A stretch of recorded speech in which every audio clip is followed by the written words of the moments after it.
Welcome to qnawire. Here we have the case of a particle in a three-dimensional box. So, in this three-dimensional box, what we're going to have is that inside of the box, the potential is going to be equal to zero. That means that the Hamiltonian is directly the kinetic energy, p squared over 2m, and outside of the box, the potential is going to be infinite. So we can actually separate this problem into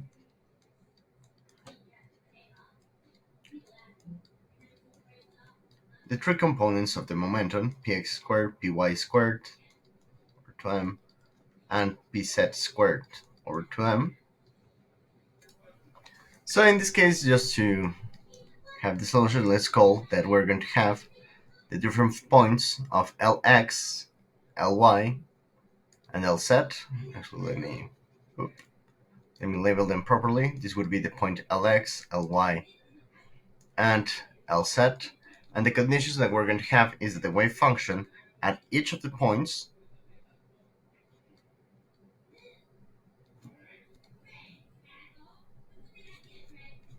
at the boundary conditions needs to be equal to zero. It doesn't matter the other two coordinates that we're going to have. So let's put comma, comma, and comma, comma here, and comma, comma over here. But at the boundary conditions, the wave function needs to go to zero. So what is going to happen is that this is going to be a separable problem in which our wave function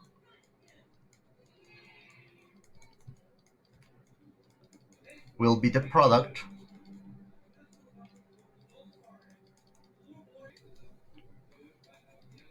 of the solutions on each dimension.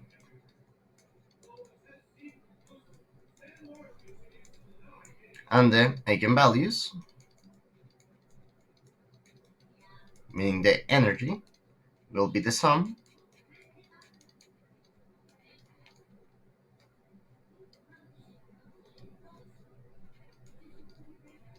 of the individual dimensions.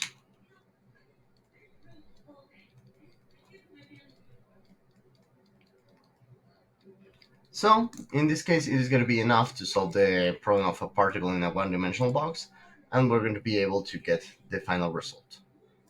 So in this case, the wave function, the Schrodinger equation,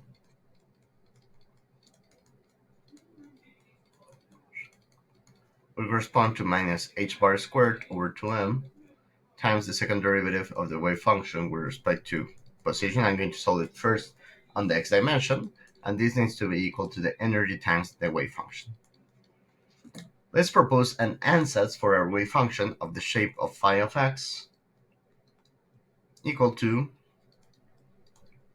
a sine of kx plus b cosine of kx.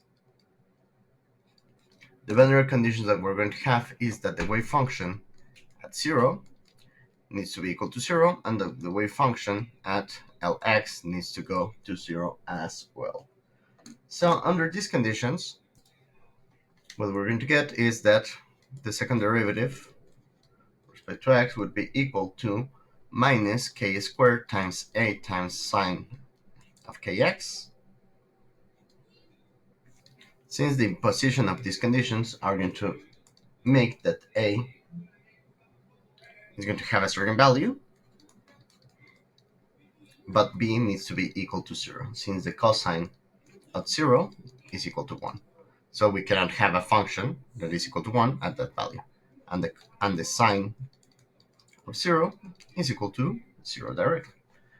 So the second derivative of this wave function is going to be equal to this value.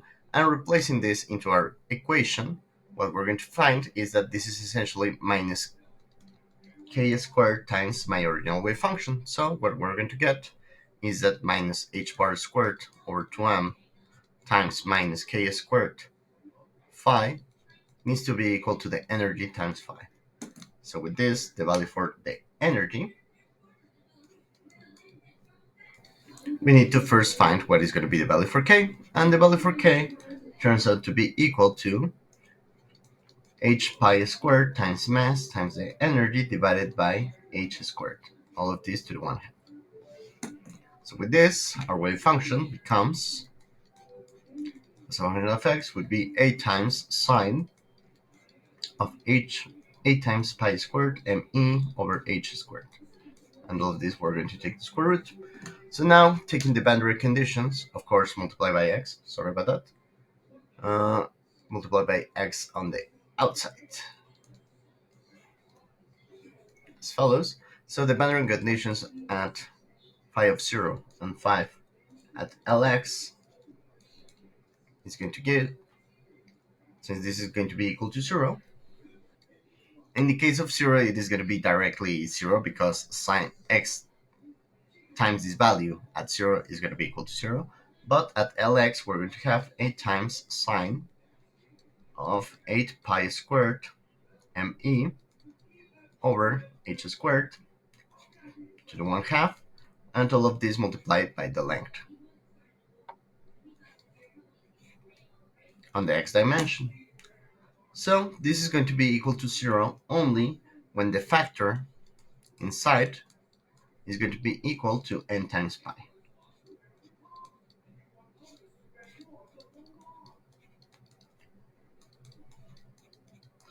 So this is going to give us the quantization of the energy, and with this we can find that the energy as a function of the quantum number n is going to be equal to h squared over 8m multiplied by n squared over Lx squared. So this is going to be the energy as a function of nx, but as I mentioned before, this is going to be a separable problem. So since the solutions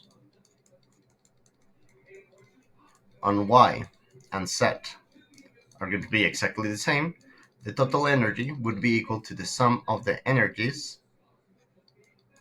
on x plus the energy on y plus the energy on z.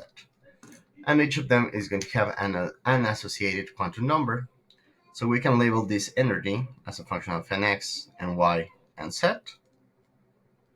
And it would be equal to h squared over 8m multiplied by nx squared over longitude of x squared plus ny squared over ly squared plus nz squared over lz squared, being the length of the box that you're going to have. So in order to know what is going to be the average energy for a particle in a cubic box, what you're going to have is to have the labels for these quantum numbers. In the case for the ground state, which corresponds to, also I forgot to mention, this condition is going to be true for n equal to 1, 2, 3, and so on. It is not going to be true for n equals 0, right? So in this case, the ground state energy would be equal to h squared over 8 times m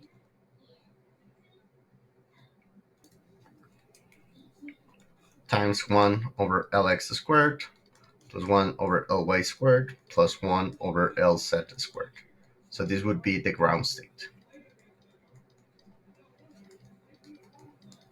And any other possible state, you can find the energy by replacing the values for nx and y and z associated to it.